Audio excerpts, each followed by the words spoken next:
Կյանքն առհասարակ հաղթանակների և պարտությունների հաջորդականություն է, որոշ մարդկանց համար նաև մասնագիտության դեպքում։ Այլ հարց է, թե ինչպես են նրանք կարողանում վերապրել այդ հաջորդականությունը։ Իմ հյուրն է այսօր Վիկ Դարչինյանը։ Բարի երեկո։ Ուրախ եմ ձեզ տեսնել այսօր այս տաղավարում։ Դուք ծնվել եք Վանաձորում և վստահաբար հպարտությունն եք Վանաձորի։ Հաճախ եք գնում։ Այո, ամեն անգամ երբ որ գալիս եմ Հայաստան, պետք է անպայման գնամ։ Գնամ կմնամ այնտեղ, կամ գնամ կվերադառնամ Երևան։ Ինչ եք հատկապես հիշում, ուր եք հատկապես գնում։ Իհարկե մեր տները,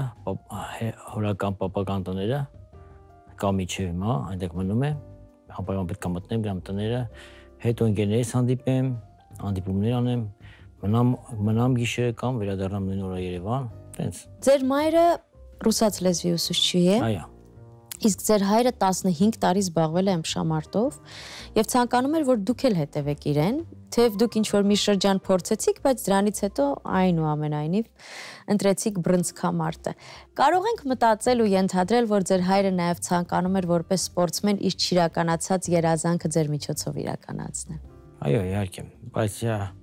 հայրիկս ինձ չդրթեց, որ ես գնամ անպայման ըմբշամարտով զբաղվեմ, թողեց իմ ընտրության վրա։ Ես համատեղ երկու սպորտաձևով զբաղվում էի եւ ինձ հարց տվեցին մարզիչներից մեկը, ասավ դու պետք է ընտրես ինչ-որ մի սպորտաձև, չես կարող երկուսով զբաղվես, համ ժամանակը շատ է, համ մի սպորտաձևից երկու սպորտաձև հոգնածություն կառաջանա։ Ես բայց չնայած ես լավ փոքր էի այդ վաղ, այո, իհարկե ես ընտրեցի բռնցքամարտը, ավելի շատ կռվավոճ։ Էն էլ է կռվավոճ, բայց ավելի խփելով, իհարկե։ Ինչու՞ բայց հենց բռնցքամարտը ընտրեցիք։ Ես իմ մորքուր տղան ինքը արդեն զբաղվում էր բռնցքամարտով, լինում էր որ գալիս ենք հավաքվում ենք ձեռուց ենք հագնում, ինքից կփամ էր ինձ առավել էր։ Էդ է պատճառ դարավ շատ, որ ասես պետք է ես բռնցքամարտի գնամ ու իրան ծեծեմ։ Ու տենց եղավ։ Այդպես էլ եղավ, բայց ես մի պատմության մասին եմ իմացել, որ ձեզ երաժշտական դպրոց էին տանում ջութակի։ Եվ դուք ձեր ջութակը մի անգամ վաճառել եք եւ էլի տուն հայտնեցի որ կորցրել եմ։ Այո, այդ էլ է։ Իսկ հետո երբ ճշմարտությունը ասեցիք։ Այդ պատմությունը պատմեք, հետաքրքիր է։ Այո, գնաց ջութակի էի գնում, շատ չէ, մի քանի շաբաթ գնում էի, շատ էի ցանցանում, չէի սիրում։ Եվ տենց էլ եղավ, ոնց որ դուք ասեցիք։ Ուղղակի վաճառեցիք։ Այո։ Չեմ էլ հիշում, չեմ կարող հիշեմ ինչքան եմ վաճառի ինչ, եւ նվերել տվեցին հետը, այս փոխանակում արեցի։ Ահա։ Վազգեն Բադալյանը, ձեր մարզիչը։ Ինչ դեր է ունեցել նա ձեր կյանքում։ Ես 7 տարեկանում ուզում էի արդեն զբաղվել բռնցքամարտով։ Վազգեն Բադալյանը հենց ակումբ ուներ 3-րդ մաս թաղամասում, որտեղ ես ապրում էի, ինքն էլ է թաղամասից, ու կարելի ասել սա 3-րդ մաս թաղամասի երեխաները, սա գնում են այդտեղ բոքսով են զբաղվում բռնցքամարտով, մենակ է սպորտաձև ունենք այդ թաղամասում, 3-րդ մաս թաղամասում։ Եվ տենց գնացի մոտը, ասավ դու փոքր ես, գնամ մի քիչ մեծացի,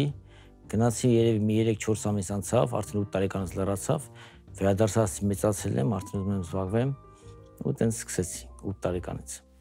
Ամենակարևոր խորհուրդը ո՞րն է եղել, որ միշտ հիշում եք յուրաքանչյուր մենամարտ, ճիշտ եմ ասում, մարտից, մենամարտից առաջ։ Կարևոր խորհուրդը դե փոքր տարիքում երբ որ ես խորհրդի կարիք եմ զգացել, երբ որ նա փոքր եմ եղել մարզիչս Վազգեն Բադալյանն եղել, դե ասել պարապեք, որ կրեք, ուժեղ լինեք, այդ է խորհուրդը, որ պարապենք, ուժեղ լինենք, բայց ընթացքում երկար պարապելուց հետո ես արդեն մեկտել եմ եւ Ռուսաստանում եմ պարապել եւ Ուկրաինա, ներկայացել եմ եւ Ռուսաստան եւ Ուկրաինա, ընթացքում ես շատ շրջելուց հետո հասկացել եմ, որ պետք է լավ զբաղվես, ավելի շատ նվիրես այդ սպորտաձևին, իմանալով քեզ, ճանաչելով քեզ հարգում են, քեզ գնահատում են, նույնպես է քեզանից վախենում են։ Ու ես այդ էլ իմ ստիմուլ դառա, որ ես լինեմ, որ բոլորը ինձ ճանաչեն։ 8 տարեկան տարիքում իմ գումիրն եղել է Մայք Տայսոնը։ Ինքը արդեն աշխարհի չեմպիոն էր։ Ես երբ որ ինքը ինձանից 10 տարվա մեծ, երբ որ ես 9 տարեկան էի, ինքը արդեն 19 էր, ինքը վայթեմ 18 տարեկանում է աշխարհի չեմպիոն դառը, թե մի տարի հետո 19, այդ տարիքում, բայց արդեն ինքը լավ ճանաչված էր։ Իմ նպատակն էր, որ անպայման իր նմանը լինեմ, աշխարհի չեմպիոն լինեմ, ինձ հարցնում էին, ասում էին, բախի ես զբաղվում, ասում էին աշխարհի չեմպիոն պետք է լինեմ, ծիծաղում էին, ոնց աշխարհի չեմպիոն պրոֆեսիոնալ, մեքսիկի պրոֆեսիոնալ բռնցքամարտիկ չունենք, հենց այդ էր պատճառը, որ ես իմից տրամադրեցի, որ պետք է անպայման զբաղվեմ եւ լավագույնը դառնամ։ Իսկ գուցե լավ է որ չէին հավատում։ Գուցե այդ մարդկանց անհավատությունը ձեզ նաև դրթեց, որ դուք ապացուցեք, որ դուք եք դառնալու ու դուք եք հասնելու Թայսոնին։ Ինչ չեն հավատում, ես էի հավատում, իհարկե մի հատ էլի լավ պատմություն կա, որ երևի այդ պատճառ դառավ, որ ես դարձա այս արդյունքներն հասա, եւ նույնպես Վազգեն Բադարյանի միջոցով, հետո շնորհիվ միջոցով եւ այդ ուրիշ պատմություն է, այո, կար պահեր, որ այդ էր պատճառը, որ ես ամեն ինչին հասա։ Այդ պատմությունը չեք պատմի։ Հետո դա մի ուրիշ պատմություն է։ Հա, այդ չեք ասի։ Լավ։ Իսկ եղել է դեպք, որ թերագնահատեք ձեր հակառակորդին եւ հետո հասկանաք, որ դա էլ դարձավ պարտության արդյունք օրինակ։ Եղել է այդպես բան, որ թերագնահատել եմ, բայց դա դառավ իմ պատմության, բռսկամարտի պատմության ամենակարևոր բանը։ Այսինքն ես պատրաստում եի մեծ մրցության, ես արդեն աշխարհի չեմպիոն էի, արդեն պաշտպանել էի իմ գոտին 7 անգամ ու բոլոր համար 1-երին, համար 1 կամ 1-ից մինչև 10 կա, որ իրանք գալիս են, նետում են իրանք ձեռնոցը, որ դու պետք է պաշտպանես քո գոտին, իրանք էլ դառան աշխարհի չեմպիոն։ Այսինքն իմ պաշտպանումները եղել են միշտ առաջի երկրորդ համարների հետ, ամենալավերի հետ։ Այդ պահին մեկը էլի 10-ից մեկը ինձ առաջարկեց մենամարտ, ես այդ վաղ դե Ավստրալիայի ապրում, նոր եմ տեղափոխվել։ Իմ հենց այդ մենամարտի օրը պետք է լիներ իմ տղուց ծննդյան օրը, առաջի տղուց, մեծ տղուց ծննդյան օրը պետք է լիներ, ես այդ մենամարտին չպատրաստվեցի։ Ես սպասում էի այդ օրը, արդեն Ամերիկայում էի, Լաս Վեգասում պատրաստվում էի, բայց մտքով Ավստրալիայի տղուց ծննդյան հետ եւ այդ պատճառ դառավ, որ չպատրաստվեցի ու պարտվեցի այդ մենամարտը։ Բայց նույնպես այդ մենամարտը ինձ պատճառ դրավ, որ ես հասա այս ամեն ինչին, այսքան գոտի հաղթեցի։ Ինչու՞, մինչև այդ պահը ես արդեն շատ ճանաչում էի ստացել իմ քաշային երկարքում, ինչքան չեմպիոն կար, աշխարհի չեմպիոն կար, մենք ունենք 4 կարևոր գոտիներ, որ դառնում է բացարձակ աշխարհի չեմպիոն։ Իրանք գրավելուց հետո իմ հետ ոչ մի չեմպիոն չէր ուզում մենամարտի։ Սա հրաժարվում են, կարան հրաժարվեն, անպայման չի, որ դու իրանց ձեռնոց նետես, իրանք ասեն, այո, պետք է։ Պետք չենք ասում, ես իմ գոտին եմ ուզում պաշտպանել, ես իմ տասնյակից ու մեծ կուզենամ նա հետ կռվեմ։ Եվ այդ պահին, որ ես պարտություն ստացա, ու ստացա պարտությունն անից, որ ինքը ճանաչված չէր։ Սա չեմպիոնները արդեն ոտքի կանին ուզում են հետս մենամարտային։ Ու ես մոտ մի 15-16 ամսվա ընթացքում հաղթեցի 4 հատ աշխարհի գոտի։ Այսինքն հաճախ այդ պարտությունները հենց հաղթանակների հետ բերում են։ Իմար, որտեղ ես գիտեի, որ այդ պարտությունին պատճառն է, ես եմ պարտվել, ոչ թե ինձ հաղթել են, ես այդ գիտեի, ես այդ հավատում էի, ես դամար ես բոլորին եւ հաղթելով 4 աշխարհի գոտին ես սաղ նոկաուտներով հաղթեցի չեմպիոններից։ Այսինքն այդ գիտակցությունը նրա, որ ոչ թե դուք եք պարտվել, ոչ թե ձեզ են հաղթել, այլ դուք եք պարտվել ձեր թերացումը։ Ես գիտեի ինչ է պատճառով պարտվել եմ, չպատրաստվելու պահին, ու ես չէի Բարսազյանի հետ ամենը, ես ոչ մեկին չասեցի, ասի ավելի լավ։ Թող չեմպիոններն ուզենան իմ հետ կռվեն։ Ու տենց է եղավ։ Բոլորին են նոկաուտով հաղթեցի ես։ Իսկ հաղթանակներից հետո դատարկություն եղել է հաճախ։ Իմ մեջ ինչ բավ դատարկություն։ Դե որ ձգտել եք, որ պիտի լինի այսօրվա ռինգը եղավ ու վաղը ու հաջորդ օրը։ Սովորաբար երբ ինչ-որ մի բանի շատ է սպասում, ձգտում, աշխատում։ Իմ մեջ եղել է այն հատկությունը, որ ես չեմ կարողացի բավարարել ինչ-որ մի հատ գոտով։ Ես ուզեցել եմ ավելի ճանաչվեմ, ավելի ճանաչվելու դեպքով դու պետք է շատ գոտիներ հաղթես, ոչ թե մնաս քո մի հատ գոտի հաղթես ու պաշտպանես։ Համարյա բոլոր աշխարհում այդ նույնն է։ Նրանք հաղթում են գոտի եւ պաշտպանում են, որտեղ նրանք արդեն գիտեն գումար պետք է ստանան։ Ամեն պաշտպանելու դեպքում, ամեն հաղթելու դեպքում իրանք իրենց գումարը ստանում են։ Պարտության դեպքում իրանք գումարելի կստանան, բայց մյուս մենամարտ արդեն կարող է вообще շատ քիչ լինի։ Դա համար բոլորը գտնում են, տեսնում են այդ վիճակն են վերցնում, որ պաշտպանեն մենակ։ Ոչ մեկը չի գնում նոր գոտու։ Իսկ իմ մեջ եղել է պայքար, որ պետք է միշտ գնամ նոր գոտու։ Դուք խոսակցության ընթացքում հաճախ օգտագործեցիք այդ արտահայտությունը, որը տերմին է բռնցքամարտում, ձեռնոց նետել։ Իսկ կյանքում դուք դա փոխաբերական իմաստով օգտագործում եք, որ ինչ-որ մեկին ձեռնոց նետեք կամ կյանքը ձեզ ձեռնոց նետի։ Ես չի թվում, որ մեջ այդ բան եղել է, իմ նպատակը միշտ բռնցքամարտի մեջ եղել, բոքսի մեջ եղել գոտիների պահով, ու ես ամենին հասել եմ, չի եղել, որ ուզենամ ինչ-որ մի բանի հասնեմ, ուրիշ բնակավարում չի եղել, քանի որ ես բռնցքամարտի պահով, երբ որ սկսել եմ մենակ բոքսով զբաղվել, ես չեմ մտածել ոչ մի բիզնեսների մասին, որ բիզնեսով հասնեմ ինչ-որ մի հատ բարձունքների, ես բիզնեսի մասին չեմ եղել, իմը նենց եղել, որ ես իմ աշխատավարձին, փողս ամեն ինչ շատ բավարար է, շատ լավ ա եղել, Ես ուրիշ բաներով չեմ զբաղվել, ուրիշ բաների մասին չեմ մտածել, ոչ մեկին ձեռնոց չեմ նետել, պրոստը ես ուզում եմ ամենալավը լինեմ։ Փաստորեն չեք նետել, դուք այդպես ապրել եք ձեզ համար։ Ես չեմ ուզում ոչ։ Այսօր ռինգը չեք կարոտում։ Շատ եմ կարոտում։ Այո, ես հենց հիմա էլ մենամարտ եմ սպասում։ Բայց սա ուրիշ մենամարտ է, սա անես աշխարհի գոտու մենամարտ չէ, սա արդեն նոր մենամարտ է դուս եկե, նոր ձև է դուս եկե, աշխարհի չեմպիոնները, լավագույնները պատմության մեջ իր այդ հանդիպում են անում։ Ինձ առաջարկեցին, ես մի հատ անուն եմ տվել, որ կուզենամ իր այդ մենամարտեն, որը նույնպես էլի 8 թե 10 աշխարհի գոտի է հաղթել, նա մեքսիկացի է, Մարկո Անտոնիո Բարերա, այդ բառասկամարտիկին պետք է որ բոլոր աշխարհն իմանա, նա էլ է շատ ճանաչված, ու այս պահին պրոստը նա 100 կիլոյի մոտ է, 95-ից 100 կիլո։ Ես իրան առաջարկել եմ, որ մի 30 կիլո իջնի 67-ի սահմաններում։ Ես այդ քաշում կմենամարտ ենք։ Բայց միևնույն է, այս ամեն ինչը ցավոք սրտի ժամանակավոր է։ Սպորտսմենի կյանքը եւ ձեր ռինգում հայտնվելը, լավ, մեկ շնորհավորություն, երկու, բայց մտածում եք ինչով եք հետո զբաղվելու։ Այո, ես գիտեմ ինչով եմ զբաղվելու։ Ես կուզենամ, քանի որ իմ ազգանունը Ամերիկայում շատ ճանաչված է, ես կուզենամ իմ ազգանունը որ մնա բարձունքի վրա, ես ուզում եմ կլուբներ բացեմ Ամերիկայում։ Նույնպես ես Հայաստանի բաղով չէի մտածում, բայց ես ուզում եմ արդեն եւ Հայաստանում կլուբ բացեմ, քանի որ իմ նպատակը աշխարհի բոլոր հայերին, բռնցքամարտիկներին լավեն հավաքեմ Ամերիկա իմ մոտ, որ ոչ թե լավերին ուրիշ ազգին, հենց հայերն եմ ես հավաքեմ,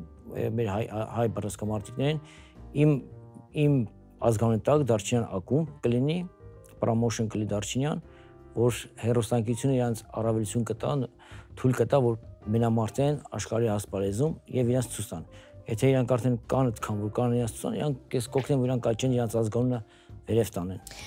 Ազգանուն հիմա անվան մասին, ձեր անունը, իսկական անունը Վախթանգ է եւ բնականաբար արտասահմանում շատ դժվար կլիներ այդ անունը արտաբերել եւ այդ պատճառով Վիկ հաղթանակ։ Մտածել եք, որ եթե այդ Վիկը չլիներ, այդ հաղթանակը, այդ կոդը գուցե ձեզ վրա,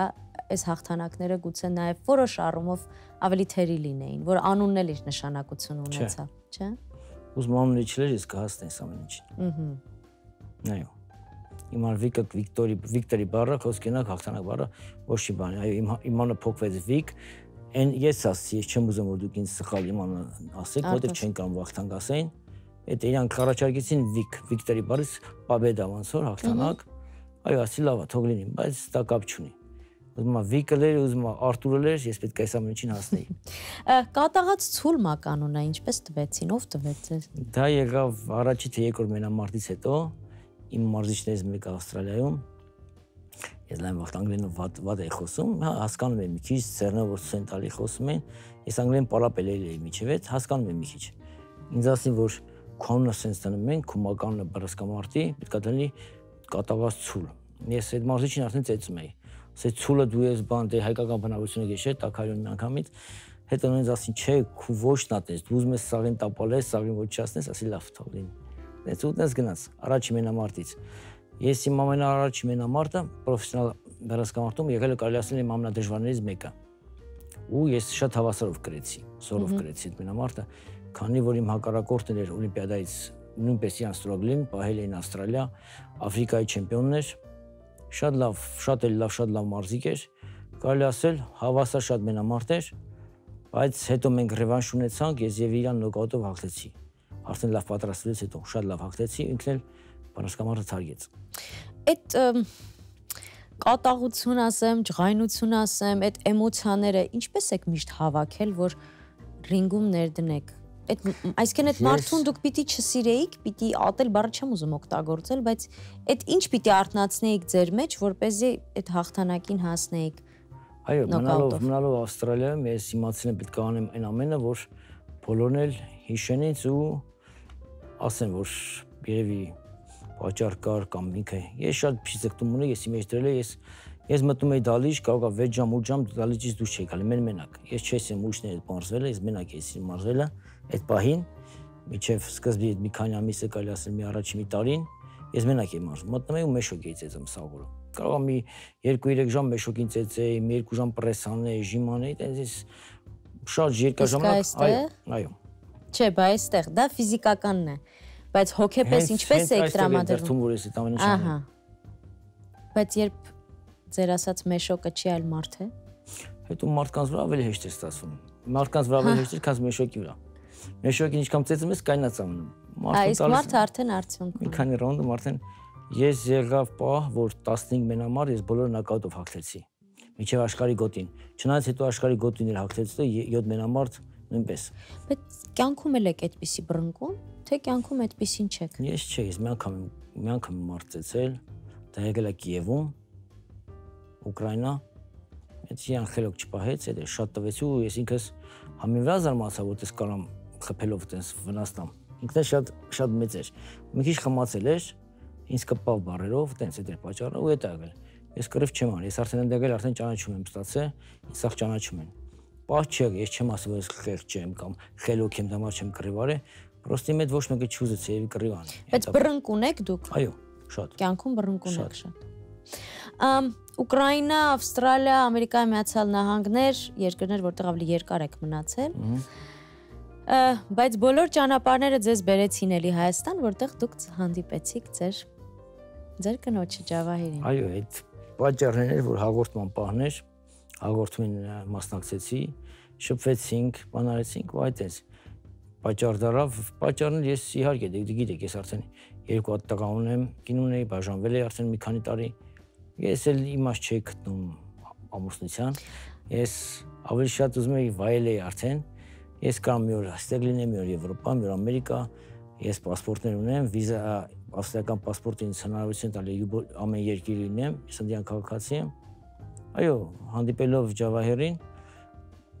փոխվեց իմ մեջ ամեն ինչ։ Ինչպես փոխվեց։ Մարդ ով իսկապես ամեն ինչի հասել է, ամեն ինչ տեսել է, մեկ էլ հանկարծ մտածում է, որ էլ չի ամուսնանալու, վերջացավ։ Երևի պատճառը գիտեք որն էր, դե հանդիպելով աղջիկներին ինձ իմանալով արդեն ոնց է շատ էր ավելի շփում, շատ էին ուզում շփվեն, բան։ Ես էի մի քիչ ինձ ավելի սարսափում, իրար շփվելուց ինքն էր իրան սառը պահում։ Երևի էլ պատճառ դարավ, ինձ թվում է։ Երևի ու գնացի, գնահատեցի ամեն ձևով, տես այդ էր պատճառը։ Հետաքրքիրը ինչն է, որ իսկապես կապեց հենց իր հաղորդումը ես կամը եւ մի երեխա Արտյոմ անունով նամակ էր գրել, ով ցանկանում էր հանդիպել ձեզ հետ։ Դուք նման ճակատագրական ոչ պատահական պատահականությունների հավատում եք, որ հենց այդպես պիտի լիներ, այդ տղան պիտի այդ նամակը գրեր, դուք 1 տարի շարունակ պիտի չպատասխանեիք, հետո պիտի գայիք, պիտի հանդիպեիք։ Ես քիչ ժամկետով էի, ժամանակով էի լինում, չէր հարմարվում, ինքը ցկտել է, որ այդ երեխոդ ինձ միշտ մոտիկացնի, որ քանի որ այդ Արտյոմիկը, որ շատ էր ուզում հենց իմ հետ հանդիպի, չի ընտրել ինչ-որ ուրիշի, միշտ սպասել է մի քանի տարի, ինձ բացատրեցին, հասկացան, ասի այո, լավ, այս անգամ ես ժամանակ գտնեմ, անպայման այդ հաղորդումը կանենք,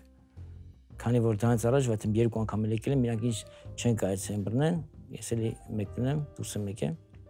Այո, շատ հաճելի, շատ լավ եղավ, շատ լավ երեխա դուրս եկավ Արտյոմիկը, կապը կա իր հետ միշտ։ Մի 2 առաջին եմ խոսացել, ասել եմ, որ անպայման շուտով էս այլի կտեսնենք, միշտ կա կապը։ Իսկ այդ ոչ պատահական պատահականություններին հավատում եք, որ Աստված ինչ-որ քայլեր է ձեռնարկում, այսպես որ ուղղորդի մարդկանց։ Միջև այդ պահը չէի հավատում, բայց դրանից հետո պետք է հավատաս։ Ջավահերի հետ երբ ես զրուցում էի, ինձ ասաց, որ դուք շատ մտերիմ ընկերներ եք, իսկապես ուշ հանդիպեցիք, շատ բան կորցրած եւ շատ բան գտած եւ շատ բան վերագտակ իրար մեջ։ Ինձ հետաքրքիր է հասուն տարիքում իրականում սեր գտնելը դժվար է թե հեշտ։ Երբ շատ բան ես տեսել արդեն։ Հասուն տարիքում ես չէի պատկերացնում, էլի ասում նույնը, ես իհարկե չէի հավատա, որ ես կարող անես բան լինի, որ էլի աղջիկ սիրեմ, հավանեմ եւ ամուսնանամ։ Ես չէի հավատա, ինձ ասային, ես կծիծաղեի ավելի շատ, ես չէի ուզում այդ, բայց իհարկե եղավ այնց, որ ոնց որ եղավ, ես հավանեցի։ Նա ասում է, որ եթե ձեզ չճանաչեր, չէր մտածի, որ դուք բռնցքամարտիկ եք, որովհետև դուք շատ հոգատար եք, շատ գթասիրտ, շատ համեստ, շատ խղճով։ Հիմա դուք ինձ քիչ առաջ ասացիք, որ կյանքում այսպես բռնկուն եք բան, բայց կարծես ընտանիքում շատ հանգիստ եք, այդ կատաղած ցուլը տանը։ Չէ, չգիտեմ, ես իմ կարող եմ, բայց շատ տաքարյուն եմ, շատ, բայց եթե այն դեպքում, որ թե ինձ կպնեն կամ ինչ-որ մի ձևով։ Հարցազրույցներից մեկում ձեր կինն ասաց. նման ամուսին ունենալը իսկապես պատիվ է ու հպարտություն։ Կինն էլ պիտի անընդհատ թևեր տա, որպեսզի ամուսինն էլ ավելի բարձր ճախրի։ Դուք զգում եք այդ աջակցությունը նրա կողմից անընդհատ։ Այո։ Ինչպես է դա արտահայտվում։ Լավ զգում եմ։ Ձեզ դուր է գալիս, որ ձեր կինը այսպես հպարտությամբ է խոսում ձեր Ես այդ ամենը զգում եմ, որ ինքը հպարտանում է ինձանով։ Նույնպես է ես եմ շատ ուրախ, որ ինքը այդ հաղորդումն ունի։ Այդ հաղորդումները իրան շատ ամեն ինչ տալի եւ իր նպատակներն նույնպես, որ կարող է օգնել երեխաներին։ Շատ լավ հաղորդում ունի ինքը, բայց այո, ես իր ապահովել շատ զգում եմ այդ ամեն ինչը։ Տեսեք, ինչն է շատ հետաքրքիր։ Ես գիտեմ, կանխավ գիտեի, որ դուք շատ աջակցում եք, որպեսզի նա շարունակի իր հաղորդումը, շարունակի օգնել, բայց հայ տղամարդուն սովորաբար դա այդքան էլ հատուկ չէ աջակցել կնոջը նաև իր գործում։ Սա ինչից է, սա ձեր տեսակն է, թե նաև սա նրանից է, որ դուք շատ եք դրսում ապրել։ Ապրես, երկրորդը, այդ է ուզում ասել, ես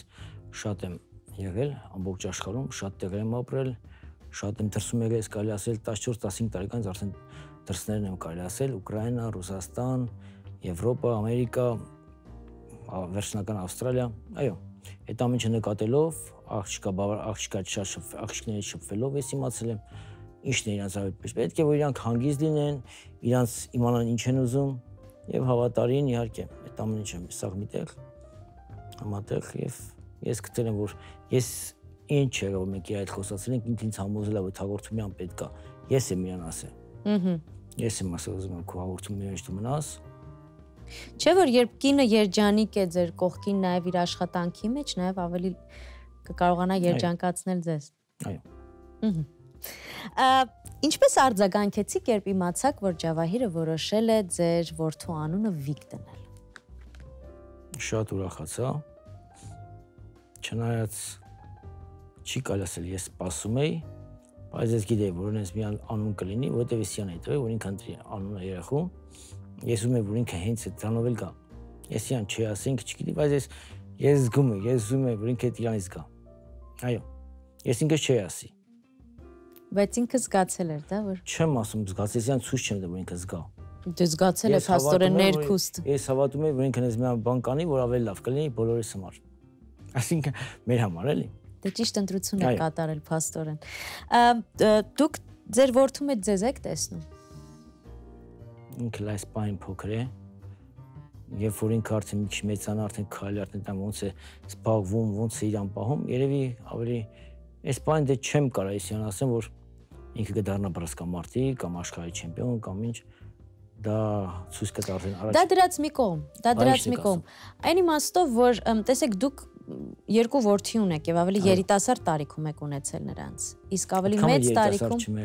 դե համեմատության մեջ։ Դե համեմատության մեջ։ Հիմա այս տարիքում եւս մեկ անգամ հայրանալը պիտի որ այլ զգացողություններ տա ձեզ։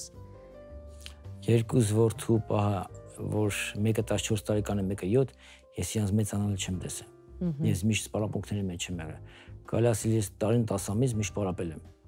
Ու միշտ Ամերիկայում, իրանք էլ հեռու, 15 ժամ թռիչք է, Ամերիկայից մինչև Ավստրալիա։ Ես չեմ տեսել իրանք ոնց են մեծացել։ Այստեղ փորձում եք այդ բացը լրացնել։ Այո։ Իսկ մեղավորության զգացում ունեք ավակ։ Չէ, մեղավորության զգացում չունեմ, որ ես դրել եմ, այս արել եմ ամենը, որ իրանց համար ավելի լավ լինի։ Իրանք էլ կպարծենան, երբ որ մեծանան իրանց հայրիկն ով եղել ու այս բան իմ մեծ տղան Ավստրալիայի չեմպիոն է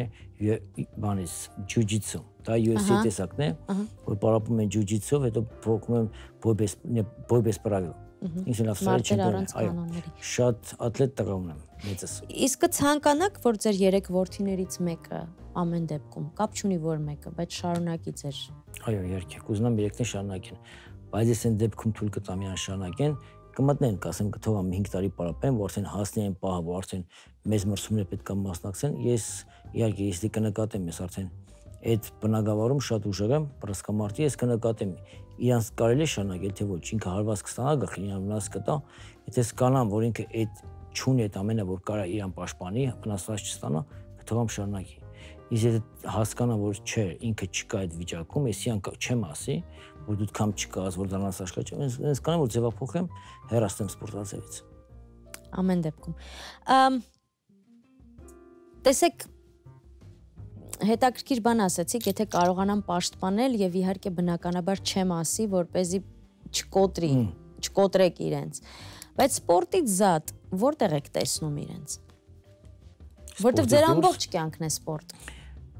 Ես ինքս ժամանակ չէ, ես փոքր տարիքից արդեն զբաղվել եմ բռնցքամարտով ու շատ եմ նվիրված եղել։ Ես շատ ուսում չեմ ստացել։ Ես կուզենամ որ տղեկս ուսում ստանամ։ Որպես ընկեր, ինչպիսին եք։ Որպես ընկեր, դե ես ինքս չեմ ասի ինչ ձև ընկեր եմ, բայց գիտեմ, որ ես շատ նվիրված ընկեր եմ։ Եթե ընկերս ես գնահատեմ, որ իմ ընկեր է, ոչ թե աղբեր է, աղբերն ու ընկերը դե իհարկե չենք տարբերականում, այսինքն եթե դու շեշտում ես ընկեր,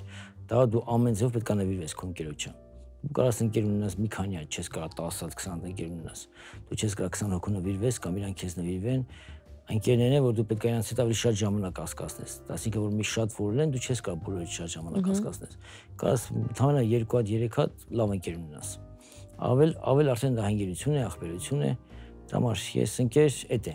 որ գնահատես քո ընկերը, միշտ իր կողքին լինես, թե որ դեպքում լինի, այդ ընկերությունը։ Իսկ պահանջկոտ եք ինքներդ որպես ընկեր։ Այո, ես շատ ընկերներ ունեմ կորցրած, քանի որ ես նկատել եմ, որ իրանք բաստողումներ ունեն, ես իրանց շեշտել եմ, ես իրանց հնարավորություն տվել իրանք ուղղվեն, չեն ուղղվել, ես ինձանից հեռացրել եմ։ Ահա։ Բայց խոսել եք նոր եք հեռացրել, թե։ Այո, անպայման։ Բացատրել եմ ու հեռացրել եմ։ Իսկ երբ հեռանում եք, էլ հետ վերադարձի ճանապարհ չկա։ Կարող է իրան սիրես, հարգես, ամենտեղ էլի հասնես, բայց չկա լեն վերաբերմունքը, չի կարող լինի։ Իսկ ինչ չեք ների երբեք։ Ինչ չեմ ների։ Ես ինչ չեմ ների, բայց որ չներեցի հետ չեմ բերի։ Կոտրված բաժակը էլ կպցնել հնարավոր չի։ Ինչի համար եք հատկապես ափսոսում։ Ես ունեմ պարտված մենամարտներ, բայց այդ բոլոր մենամարտներից ես պարտվել եմ իմ հակառակորեն ինձ բարձր քաշային կարգերում։ Ես իմ գոտինը թողել եմ բարձրացրել եմ ուրիշ քաշ, թողել եմ բարձրացրել եմ ուրիշ քաշ։ Կա մենամարտներ, այդ մենամարտներից 3 հատ թե 4 հատ ես էլի հաղթել եմ նոր, ես պետք է 4 հատ էլ ավել գոտի ունենայի։ Ինչ չտվեցին, որտեվ չկարծա հակառակորից նոկաուտ անեմ։ Դա երևի այն տարբերակներ նույնպես որ այո, չկարողացա նոկաուտ անեմ եւ մենամարտը չտվեցին ինձ, դա շատ հուզիչ էր, շատ մենամարտին որ դու 12 ռաունդ հակառակորդի ծեծում ես ու քեզ չեն տալի, քանի որ ես մենամարտներ որ 9 հատ գոտի հաղթել եմ, ես չգիտեմ ասեցի սկզբից թե ոչ, 7 հատ ես հաղթել եմ աշխարհի չեմպիոններին նոկաուտով։ Ասացի։ Դրա համար են ինձ տվել այդ գոտիները։ Ես եթե նոկաուտով չհաղթեի, այդ մենամարտից կարող կեսների չտային։ Հիմա այդ եղածը դուք ինքներդ ձեզ չեք ներում։ Չէ, եթե ձգտում չունենայի, որ այդ ամեն ինչից գնամ բարձր քաշի, ես կամ գոտի չէի հաղթի։ Շնորհակալ եմ։ Կանցրեմ։ Մնացին իմ վերջին 8 հարցերը։ Բաց թողում, որ այդպես էլ չկարողացաք շտկել։ Երևի կապված է բռնցքամարտի հետ։ Այո, գոտիներ կար որ կարելի հաղթեի, չհաղթեցի։ Իմ սխալմամբ խաթր։ Եթե ձեզ հնարավորություն տրվեր աշխարհի վրայից որևէ երևույթ վերացնել, ինչը կլիներ դա։ Երևի կուզենայի որ սա համերաշխապրային, պատերազմներ չլիներ։ Հիշողություն, որ կցանկանայիք մոռանալ, ջնջել ձեր մտքից։ Ինձ թվում է ինձ ամեն ինչ Աստված տվել է, որ ես մի դժվարություն լինի, որ ստացնեմ ավելի լավին, եւ կա անցյալում այն պահերը, որ այո, ես ամուսնացել եմ, բաժանվել եմ, հասել եմ, ճավահերն եմ գտել։ Երևի չի ուզենա վերանալ, քանի որ դա ավելի սկալ կլիներ չենջեի, քանի որ եթե չլիներ այն մեկը, այս մեկին չէի հասնի։ Ինչ եք պարտք ինքներդ ձեզ։ Ինչ եմ պարտք ինքս։ Այո, ես կուզենամ որ դարչին ազգանունը մնա հավերժ, համար ես ուզում եմ բացեմ ակումբներ եւ նոր սանիկներ բերեմ, որ իրանք դառնան աշխարհի չեմպիոն։ Ինչու՞ չէ, ես կուզենամ որ իմ սանիկները ինձանից առավել լինեն։ Իհարկե ես չեմ կելի կարելի է գլուխս մի քիչ կողմ շատ եմ արի, 9 աշխարհի գոտ եմ գրել, դա շատ քիչ է եղել ամբողջ պատմության մեջ բռնցքամարտի, բայց կուզենամ այդ անեմ, որ իմանամ, որ Վիկտորյանը կարա սանիկ տա, որ իրանից լավն է եղել։ Որքանով եք այսօր հաշտ ինքներդ ձեզ հետ։ Այո, ես հաշտ եմ։ Ամեն ինչ լինում է ճիշտ ժամանակին, ոչ ուշ, ոչ էլ շուտ։ Ճիշտ է, կարելի ասել մի քիչ կարող է իհարկե ճիշտ ժամանակին, որ մի քիչ շուտ լիներ ավելի լավ կլիներ, բայց եղավ։ Այո, կլինի։ Ինքներդ ձեզ տրված ամենակարևոր խորհուրդը ո՞րն է եղել։ Իմ խորհուրդը եղել է 8 տարեկանից, ոնց որ սկսվեց ես հարցազրույցը, հասնեմ այն ամենին, որ պատմության մեջ մնամ հավերժ։ Իրադարձություն կամ մարդ, ում այսօր հատկապես սպասում եք։ Իրադարձություն կարելի ասել իրադարձություններ կան, որ ինձ բերեցին, այս ամենին հասցրեցին։ Մարդ արդեն հանդիպեցի ում ուզում էի, եւ իսանց նշանակություն չկա, այստեղ բավարարվենք։ Այսպես ուրեմն շատ լավ է։ Շնորհակալ եմ։ Ձեզանից։ Առանց թեմայի, ուղղակի զրուցում էինք։ Իմ հյուրն էր այսօր Վիկ Դարչինյանը։ Շնորհակալ եմ։ Կհանդիպենք։